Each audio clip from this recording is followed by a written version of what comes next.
Nggak apa-apa kadang-kadang jadi ahli, jadi tersangka. Wong ada yang jadi terpidana sudah 6 tahun saja masih bisa bebas jalan-jalan kemana-mana dan dadah-dadah gini Bang Kali. Sylvester Matutina. Ya itu kan udah terpidana 6 tahun. Kasusnya juga sama. Pencemaran nama baik. Tapi kan dia juga nggak ditangkap. Dia bebas jalan-jalan menghina peradilan Indonesia dan menghina masyarakat. Nggak ketemu atau nggak ditemukan atau memang nggak dicari Bang Kali. Tapi memang ada bedanya Bang Kali. Kalau di kasusnya Sylvester, saya harus ngomong itu. Itu adalah kasusnya sama. Cuman bedanya korbannya atau yang melaporkan Sylvester itu negarawan. Namanya Pak Yusuf Kalla, JK. Dan kita pernah memperbincangkan di sini juga waktu itu ada Prof. Hamid Awaludin juga. Pak JK pun sebenarnya berhak kalau mau menggunakan pasal-pasal yang lebih. Tapi kan kenegarawanan beliau Bang Karni itu kan hanya menggunakan pasal 310, 311. Nah ini bedanya dengan Jokowi Bang Karni. Kalau Jokowi ya harusnya hanya bisa pakai 310, 311.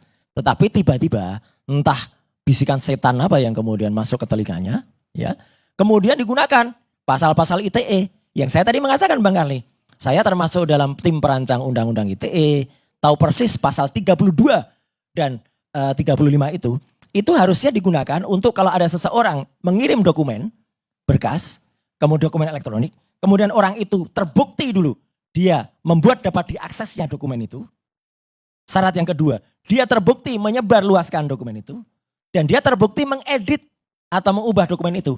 Kalau dokumen yang tadinya asli kemudian dipalsukan, misalnya saya transfer ke Bang Karni 1 juta Bang, tapi saya ubah nolnya dengan rekayasa komputer digital jadi 10 juta dan kalau dilihat pantas.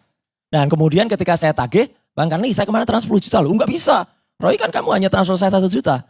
Nah itu saya bisa kena Bang Karni, karena saya mengubah dokumen elektronik. Nah dalam kasus ijazah palsunya Jokowi ini yang lucu. Lucu banget Bang Karni. Kalau menurut saya. Sri Mulat saja kalah lucu ini Bang Karni. Karena apa? Saya kemarin ketika diumumkan. Disebut telah melakukan editing. Artinya saya dianggap mengubah dokumen elektronik. Dan kemudian merekayasa. Bahkan menyebarkan gambar yang sudah direkayasa itu. Ini yang paling lucu. Karena sebenarnya Bang Karni izin nanti mungkin saya mohon bisa dibantu teman-teman produser. Gambar yang saya olah pertama kali itu justru pertama kali itu adalah diposting oleh orang namanya Dian Sandi Utama. Itu pada tanggal 1 April 2025. Mungkin bisa ditayangkan gambarnya yang diposting oleh Dian Sandi Utama. Jadi itu dia posting tanggal 1 April 2025 di akun X dia, di akun Twitter dia. Dan dia berkata pada saat itu, buat yang ributin fotokopi ijazah Pak Jokowi yang ini gambarnya seperti ini kalau belum tayang ya gitu. Nah, buat yang ributin fotokopi ijazah Pak Jokowi yang saya upload pada UTAS ya, biar kalian tenang lebarannya, ini saya upload yang asli. Dia menuliskan begitu. Dia memastikan ini asli. Satu Bang Karni. Nah ini adalah yang saya dapat kalau ini dari hasil dari KPU, bukan yang ini, yang lain dulu. Ya, ini akhirnya apa? Saya dapat yang resmi ini dari KPU kalau yang ada pada monitor ini. Mohon bisa tampilkan yang ini. Jadi artinya gambar yang ada di sini, gambar yang ada di Dian Sandi ini adalah dia yang kemudian waktu itu di zoom aja boleh kalau belum bisa nanya, ya saya pegang. Jadi artinya dialah yang sebenarnya pantas dikenakan pasal 32 atau 35 Bang Karni. Kenapa? Karena satu, ya dia tidak minta izin ke Jokowi sebelumnya. Bahwa akhirnya dia minta izin, ya akhirnya dia terkopoh-kopoh ke Solo. Yang kedua, dia memotret ini tanpa menggunakan proporsi yang sebenarnya. Sehingga apa? Sehingga jadinya adalah gambar ini tidak perspektif murni. Miring kan Bang Karni? Nah ini bisa dianggap kalau ini dianggap adalah meskipun dia mungkin tidak melakukan editing. Tapi hasil gambar dia itu kemudian terjadi cacat perspektif. Nah bahkan yang ditampilkan oleh kepolisian, ini yang ada di monitor yang ditampilkan oleh kepolisian. Ini yang ditampilkan pada saat Bareskrim menggelar-gelar perkara pada tanggal 22 Mei itu pun lebih jelek gambarnya yang tadi ada di monitor. Itu pun hanya fotokopi. Fotokopi aja terlipat. Nah yang menarik Bang Karni, selain Dr. Rismon Hasiolan Sianipar yang kemudian menganalisis ijazah ini. Kalau beliau menganalisis soal fontnya, saya kemudian menganalisis bahwa gambar ini sudah tidak murni. Kenapa? Gambar yang diupload oleh Dian Sandi itu saya masukkan yang pertama adalah uji namanya ELA. Error Level Analysis. Error Level Analysis Ini memang disebut orang-orang yang tidak tahu teknologi atau yang ngakunya pakar tapi dia ilmunya kurang. Dia mengatakan ini hanya untuk digital. Bang Karni, kemajuan teknologi sekarang itu sudah sangat canggih.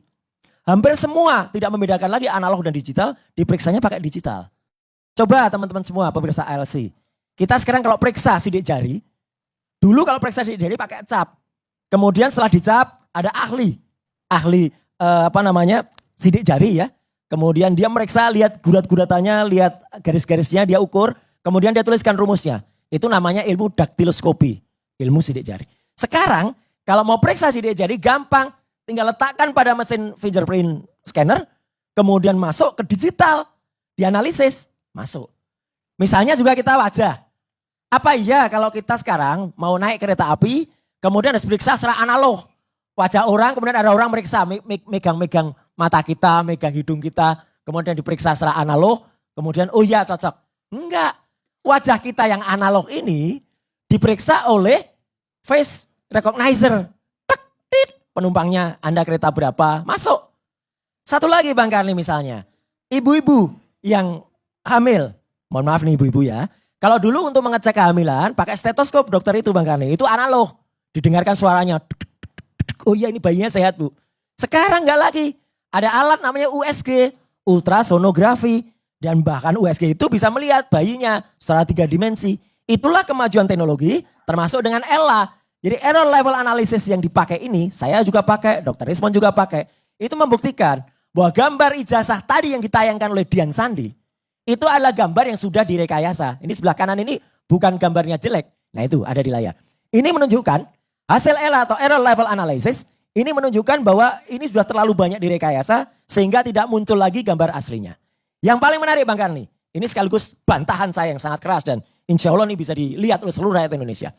Ketika kemudian banyak orang yang mempertanyakan ijazah ini Bang Karni, ini kemudian yang warnanya biru ya, nah ini ada tuduhan atau ada dugaan pas fotonya itu ternyata, nah seperti di monitor ini, pas fotonya itu terletak di atas cap. Jadi ini palsu.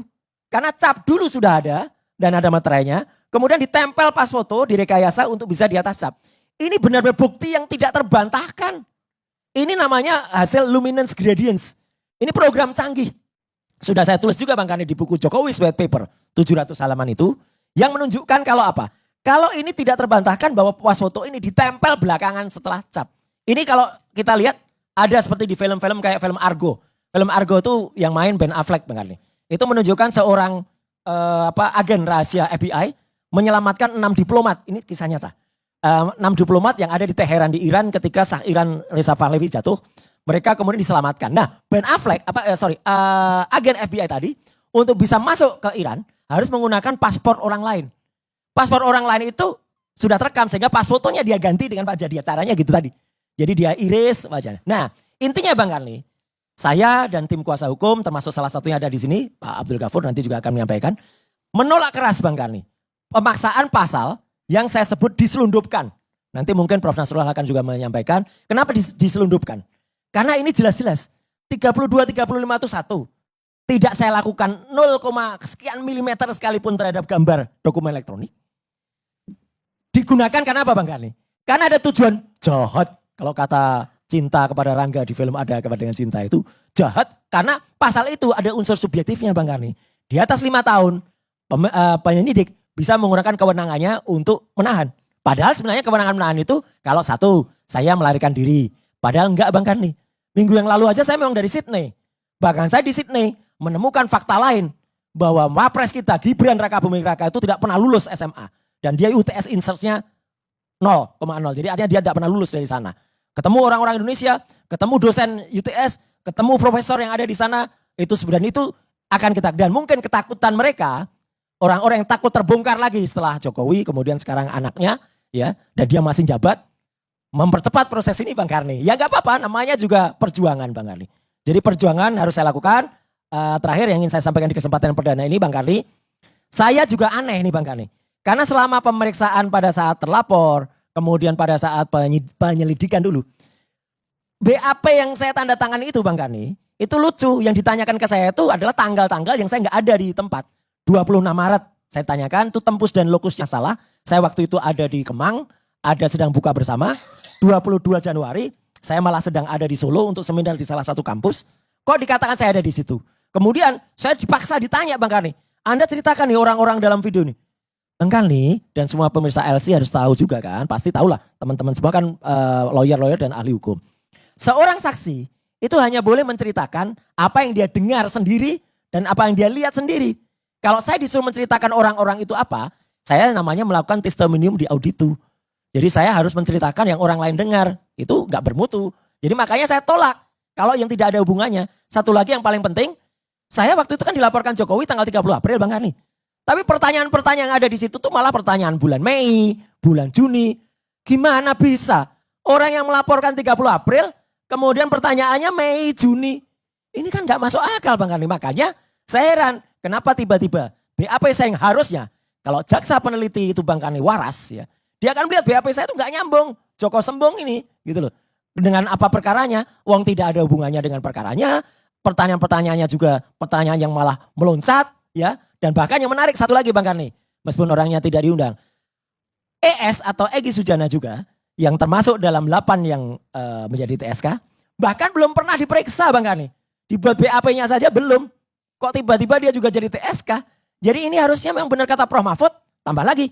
Kata Komjen Susno Duaji, mantan Pak Kabar Eskrim loh itu Bang Karni. Yang itu menanyakan perkara ini gak bisa diteruskan. Ini harusnya apa ditetapkan dulu ijazahnya palsu atau tidak. Kira-kira itu Bang Karni sebagai pembuka. Terima kasih. Tadi siapa yang menuduh Anda begitu?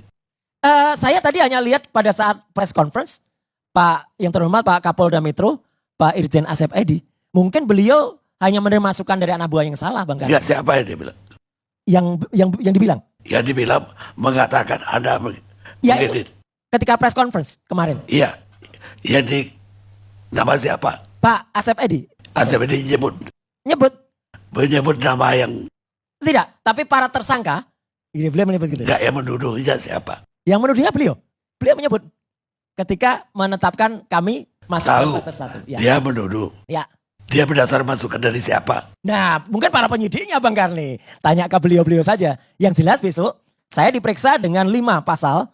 Ada pasal 310, 311, 28A, kemudian 32